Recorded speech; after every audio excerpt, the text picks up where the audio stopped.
Assalamualaikum warahmatullahi wabarakatuh. Halo guys, bagaimana kabar kalian? Berhubung sesi nonton film bareng sudah tidak ada karena ada strike yang saya terima, maka ke depan saya akan coba membuat video yang lebih singkat dan hanya menceritakan alur cerita dari film yang sudah saya tonton. So, sebelum kita mulai video kali ini, saya sarankan pada kalian untuk mencari posisi menonton yang nyaman.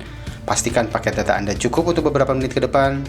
Jangan sampai di pertengahan film nanti Anda diganggu oleh suara notifikasi dari handphone yang menyuruh Anda untuk mengisi ulang harapan dan kenangan karena kenyataan yang Anda hadapi terlalu menyedihkan. Ngomong apa sih gue? Oke, jadi siapkan cemilan dan jangan lupa tersenyum. Oke, kali ini saya akan menceritakan sebuah film dari Malaysia yang berjudul Juvana. Film ini diawali oleh sebuah adegan perpisahan antara para tahanan yang ada di sekolah Juvana Wirabakti. Jadi ini tuh seperti tempat rehabilitasi atau penjara bagi anak remaja atau anak di bawah umur, guys. Nah, sebagian dari mereka sudah bebas dan sebagian yang lain harus pindah ke penjara lain.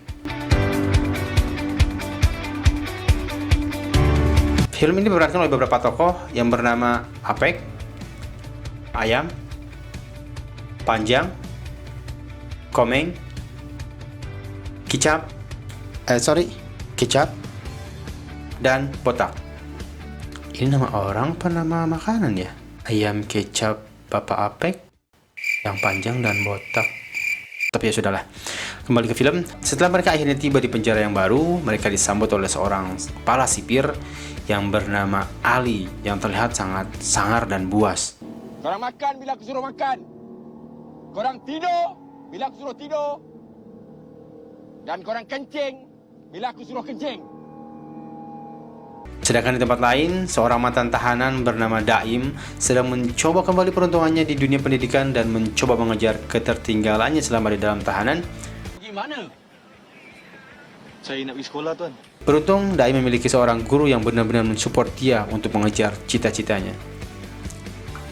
Kembali ke dalam tahanan, setelah semua tahanan Wirabakti tersebut dibotaki, mereka akhirnya bertemu dengan pimpinan dari sekolah baru mereka yang bernama Bapak Amirul, yang ternyata sangat tidak menyukai mereka. Keesokan harinya mereka sempat diganggu oleh dua orang pecinta lubang buaya atau gay sebelum akhirnya dihentikan oleh Lan Todak, sosok jahat yang nantinya akan menjadi musuh utama mereka di penjara itu. Jujur guys, saya sangat menyukai karakter Lan ini karena mengingatkan saya pada karakter-karakter penjahat yang ada di film-film Cina yang pernah saya lihatkan guys, yang terlihat menyebalkan dan membuat orang yang melihatnya itu pengen nonjok gitu guys. Apa itu perasaan saya aja ya guys? Ya pokoknya si Lan ini agak sedikit psycho juga gitu guys. Sementara di sekolah, Daim bertemu dengan tokoh heroin yang cantik bernama Sarah, yang pada saat itu sedang diganggu oleh sekawanan anak nakal atau anak kurang kasih sayang mungkin saya menyebutnya, yang salah satunya bernama Adam yang juga akhirnya mengganggu si Daim tersebut. Di situ terlihat Sarah menaruh hati pada Daim guys. Cie.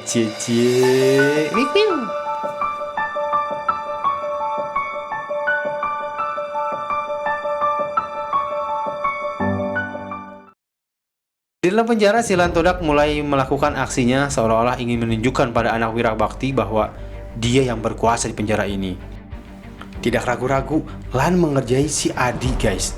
Nah, si Adi ini adalah salah satu dari dua orang yang penyita lubang buaya tadi guys. Nah, si Adi ini dikerjai oleh Lan dengan cara melakukan onani guys. Jadi si Lan ini mengonani si Adi dengan cairan yang tidak saya ketahui guys. Nggak tahu ini sebenarnya cairan panas atau gimana gitu, dan adegan itu terjadi guys.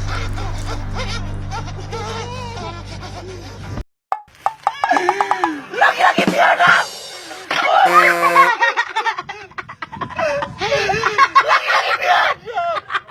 Kenapa tega begini?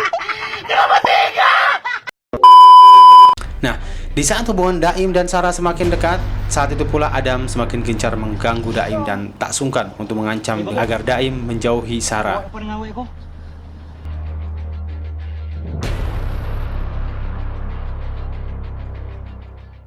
Adam pun akhirnya diskors oleh pihak sekolah, dan pada saat itu tanpa sengaja Adam mendengar percakapan antara pihak sekolah dengan Daim yang menyatakan bahwa kalau Daim ini bekas Juvana atau bekas tahanan. Kembali ke dalam tahanan, ketika Lan mengetahui bahwa Apek dan Kicap akan bebas dalam waktu dekat, Lan akhirnya mencoba membuat masalah agar mereka bisa lebih lama lagi di dalam penjara. Tapi dengar kata ada budak nak keluar. Dan keributan pun tak terelakkan lagi.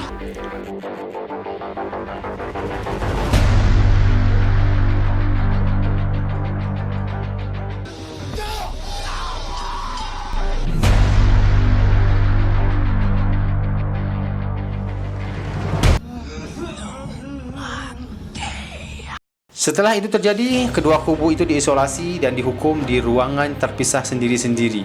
Nah, di sini sebenarnya aku agak pelik guys, kenapa mereka tidak menjawab pertanyaan yang diajukan oleh ketua sipir yang menanyakan kepada mereka siapa sih yang memulai keributan ini lebih dulu gitu. Aku nak tahu siapa yang mula dulu. Nah, mereka itu diam aja guys, nggak menjawab gitu. Apakah mereka takut pada Lan? Entahlah. Yang pasti dikarenakan mereka tidak menjawab ini, mereka akhirnya dihukum selama 2 minggu di dalam ruangan itu. Yang mana artinya Apek tidak bisa lagi bertemu dengan ibunya yang selalu menjenguk dia di penjara, padahal ibunya itu lagi sakit guys. Nah, kembali ke sekolah, Adam akhirnya menemukan cara untuk memisahkan Daim dengan Sarah, yaitu dengan cara memberitahu semua orang bahwa Daim adalah mantan tahanan Juvana yang telah membunuh ibu kandungnya sendiri dengan 7 kali tusukan. Sumpah guys, di sini saya kaget. Saya nggak nyangka kok bisa si Daim membunuh ibunya sendiri. Tapi hati kecil saya berkata pasti ini ada yang salah ini. Dan akhirnya si Sarah pun berhasil menjauh dari si Daim. Ada siapa yang nak kawan dengan orang yang bunuh mak dia sendiri?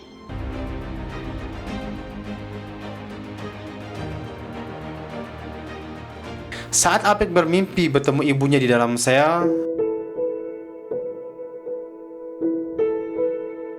tiba-tiba kepala sipir memberitahukan bahwa ibunya sudah meninggal dunia setengah jam yang lalu. Apek pun jatuh sejatuh-jatuhnya, menyesali apa yang sudah terjadi guys.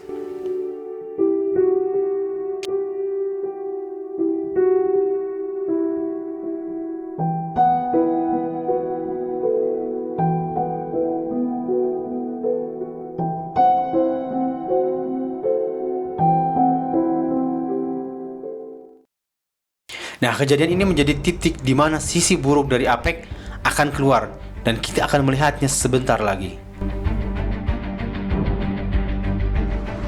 Beberapa hari setelah kematian ibunya Apek, Apek ini banyak melamun guys dan menyendiri. Dan Silan masih saja mengganggunya, tapi kali ini Apek tidak akan diam begitu saja guys. Ketika tiba jam mandi, Apek dibantu oleh Botak akhirnya menghabisi Lan dan teman-temannya pada saat itu dan habislah Lan.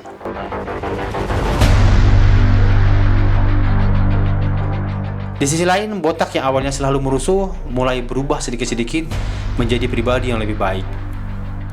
Dan sedikit-sedikit juga mulai menjauhi Apek yang mulai berlaku jahat pada setiap musuhnya di dalam penjara.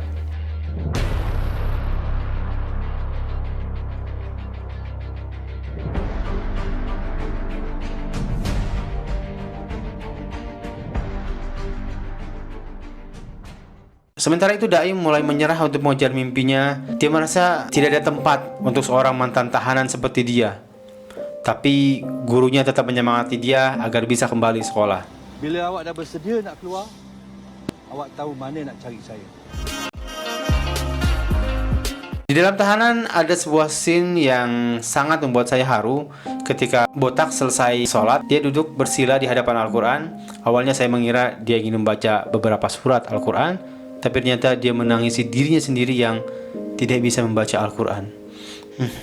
Nyesek bro. Kau rasa Allah ampunkan tak orang yang tak reti baca Al-Quran?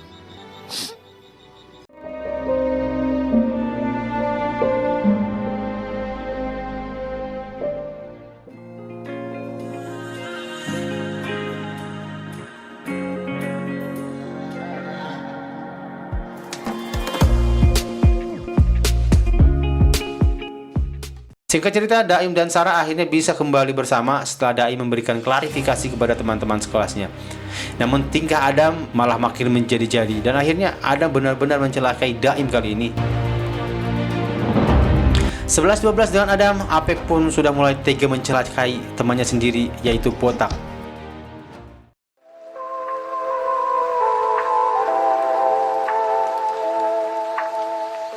Lama kemudian Daim bertemu dengan Kicap dan Kicap menjelaskan tentang kondisi teman-teman Wirabakti di dalam penjara itu, dan hal itu membuat Daim merasa khawatir dan dia memutuskan untuk menjumpai kawan-kawannya itu di dalam penjara.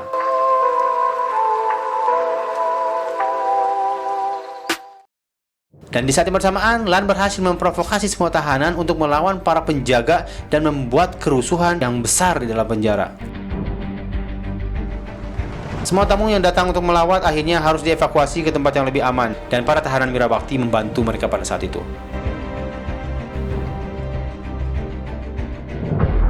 Untuk kedua kalinya, Apek dan Lan akhirnya kembali bertemu. Namun kali ini Lan sudah siap, dan Apek bukanlah lawan Lan pada saat itu. Akhirnya datang Daim dan Botak untuk membantu, namun Botak harus menerima tusukan dari Lan karena dia tidak melawan, guys. Di sini saya mengira Botak akan mati.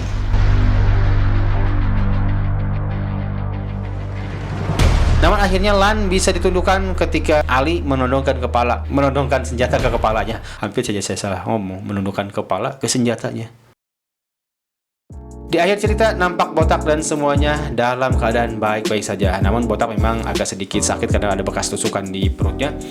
Mereka akhirnya menerima penghargaan berupa potongan masa tahanan. Nah, di ujung film ini nampak seorang tokoh yang diperankan oleh Bron Palarai yang tiba-tiba memanggil Botak.